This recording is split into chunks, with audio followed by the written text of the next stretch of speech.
Boom, boom, boom! Woo! Mga kababayan ka Pokemon, isang magandang araw po. Luzon, Visayas, Mindanao, mga ka-Pokemon! Boom, boom, boom!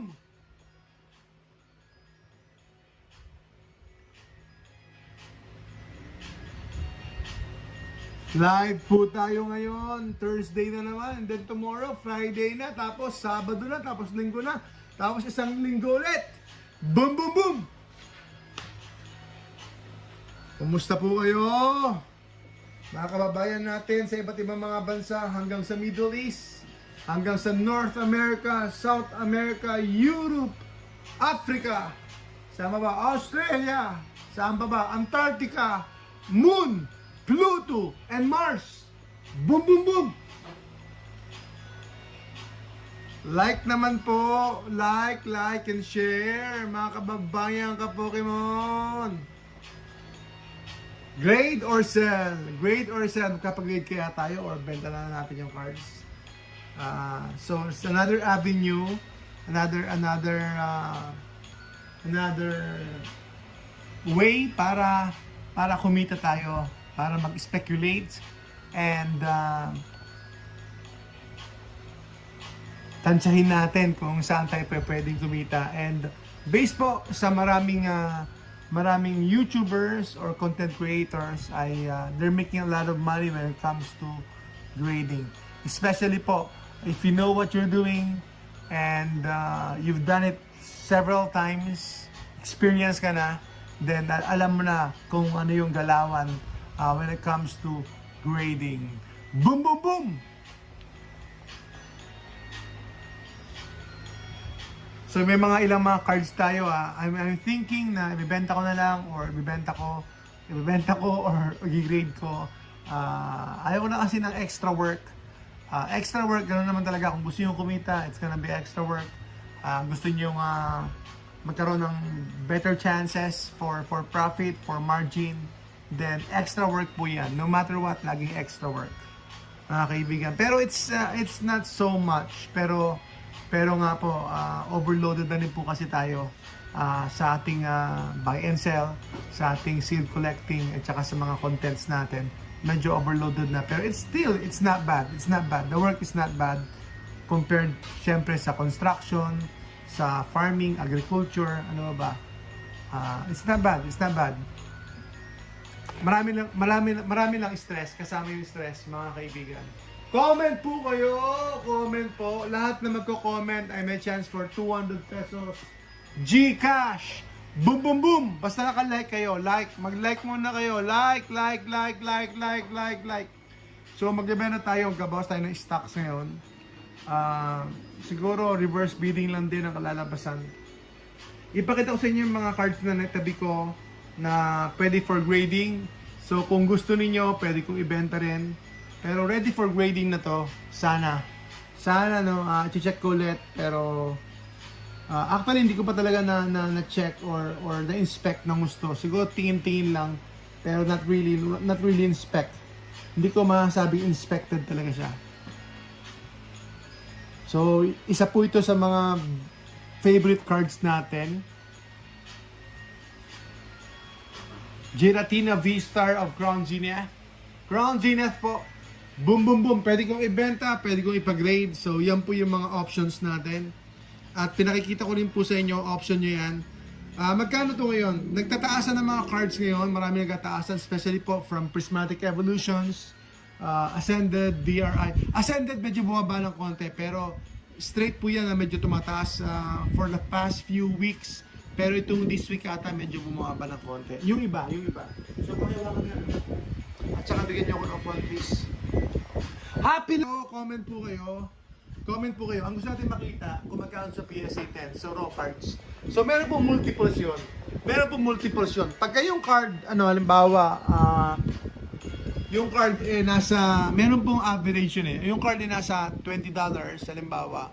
Tapos, pag PSA 10, dapat mga 60 yun. 60, ganon. 60, sa tingin ko, medyo undervalued yun. Kapag $20 yung card, tapos 60 yung PSA 10 nun, undervalued yun. So, mostly parang mga average normal. Siyempre, nagbabago ang market pero in the past year, parang ganun yung computation ko. Mga 3 times. Halimbawa, 20, 60, okay pa yun, hindi pa masama. Pero may mga cards na times 5, times 10 mula po sa raw card value. For PSA 10 for PSA 10. So, tignan natin yung ibang mga, silipin lang natin. So, it all depends how popular is the card. Tapos, syempre yung gem rate or gem mint rate. Yun po yung, halimbawa, sinabit nila 10 cards. Tapos, ang graded na 10 lang po ay 3. So, that's 30%. 30% gem mint rate. So, generally, nasa 60%. 60% po, 50% po. That's kinda high. 60% or 50%, kinda high po yun. 50 to 60%, kinda high. Ngayon, kapag nasa 25%, then that's desirable. 30% desirable pa rin yun. Maganda po yun. So, ano lang ko I'm not saying exact numbers. Ito lang po, approximate lang po, suggestion ko lang, opinion ko lang. Based lang po sa analysis ko to So, this is not based from, based din po sa ibang mga naririnig ko, pero there's no specific number. Kasi syempre, there's always exemption to the rule. There's always exemption to the rule, depende sa set, depende sa card, at depende sa Pokemon, depende sa amount ng cards. So, maraming factors. So, I'm just throwing some information na general. It's a general rule or general accepted pointers. Mga kaibigan. Ayan, pwede daw pang i-deep. Gusto na mga kababayan natin. Magkano ito sa raw? So, raw cards, and then ipapakita lang natin kung magkano po yung PSA 10. Salamat po, mga kaibigan. Comment lang po kayo, comment. So, raw card is 261. 261, tapos ang PSA 10 niya is 602. Ayan, 602. So, around, sabihin natin, not even 3 times. Not even 3 times. Pero, ayan. So, not even 3 times. So, undervalued siya. In a way, parang undervalued pa siya sa PSA 10. So, pero depende sa PSA 10 grade, sa gem mint rate, hindi natin pag-uusapan yon. So, okay lang. Kapag times 2 lang siya, nabawa, ang value niya is 260 and then 500 lang siya, undervalued yon. Para sa akin, undervalued masyado yun. So, that's like 2.3 times. Alright, Gardevoir EX for grading na po, considering for grading na po ito, but before grading, i-inspect ko muna. So, dapat na-check pa natin yung PSA 9. Magkano yung PSA 9 ng Giratina? Oh, so, never mind. PSA 10 muna tayo dito. And then PSA 9 ng Gardevoir at saka Raw. Raw is 90, no? Raw is 90. Raw is $90 po ito. Gardevoir. Ayan, natin nyo, 90 times 3. 90 times 3. So, 270. Magkano siya ngayon? 230. So, 230 po yung PSA 10 ito. So, ito po yung reason. Ito po yung reason kung bakit marami nagpapagrade. Dahil nga po, nagta-times 2.5 yung presyo ng card. Nagta-times 3, nagta-times 4. So, it all depends sa card. So, ang fee for grading is, sabihin natin, $50. Sabihin natin max natin $50 or, sige, $50.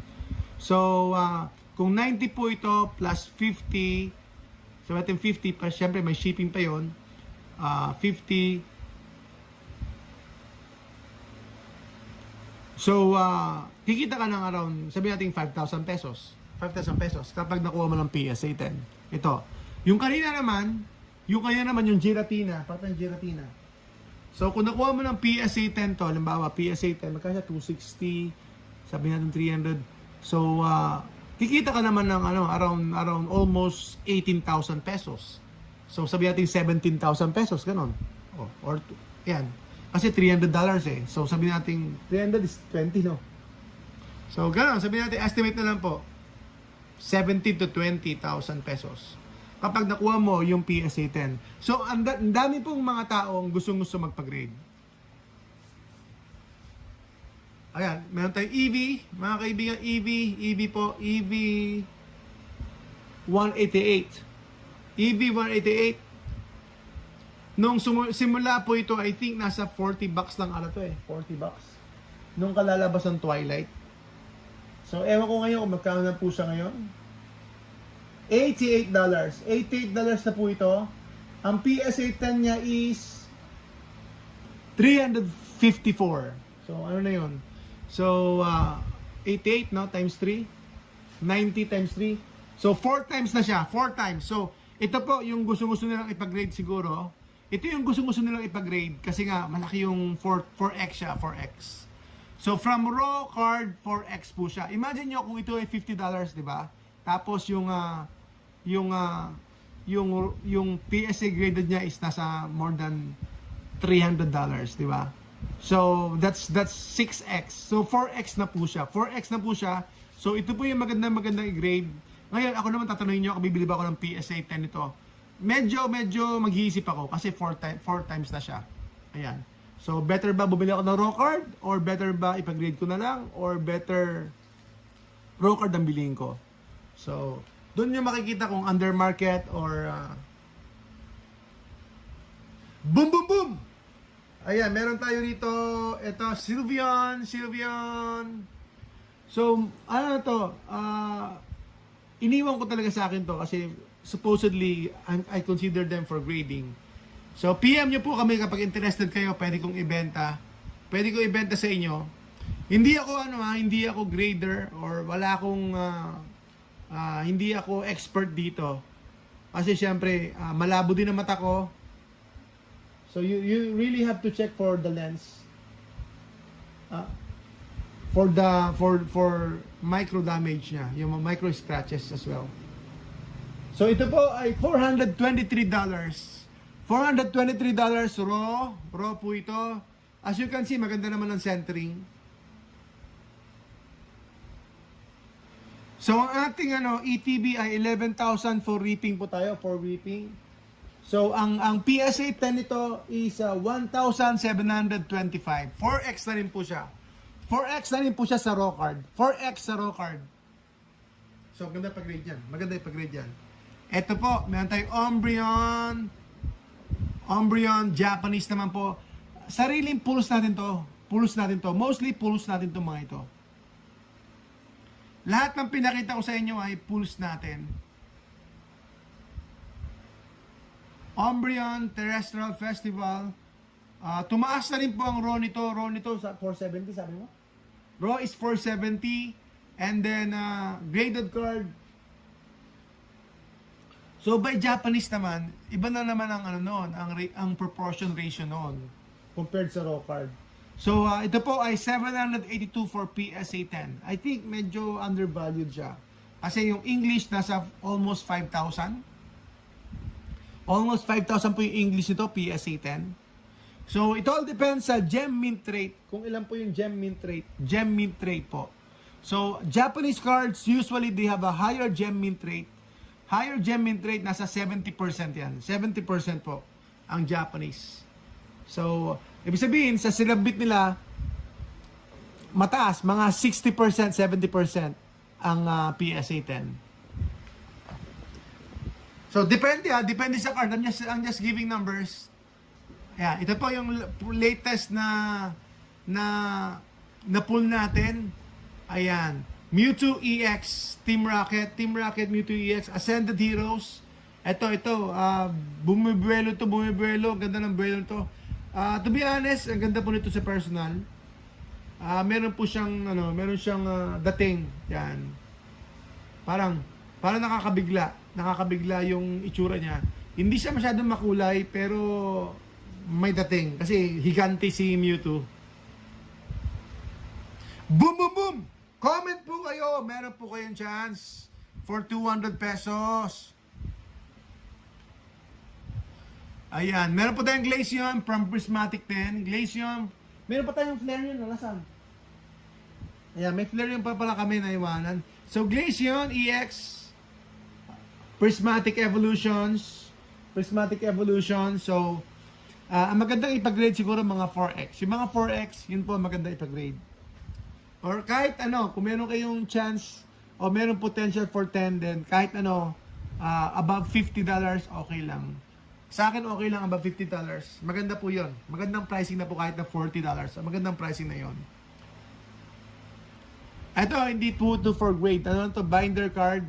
New to GX, pero bagsak presyo tayo rito. Bagsak presyo tayo ito. I can sell this for para sa inyo ngayon lang, 20,000 pesos. 20,000 pesos. Ngayon lang po, para sa inyo, boom, boom, boom. 20,000 pesos. Ayun na.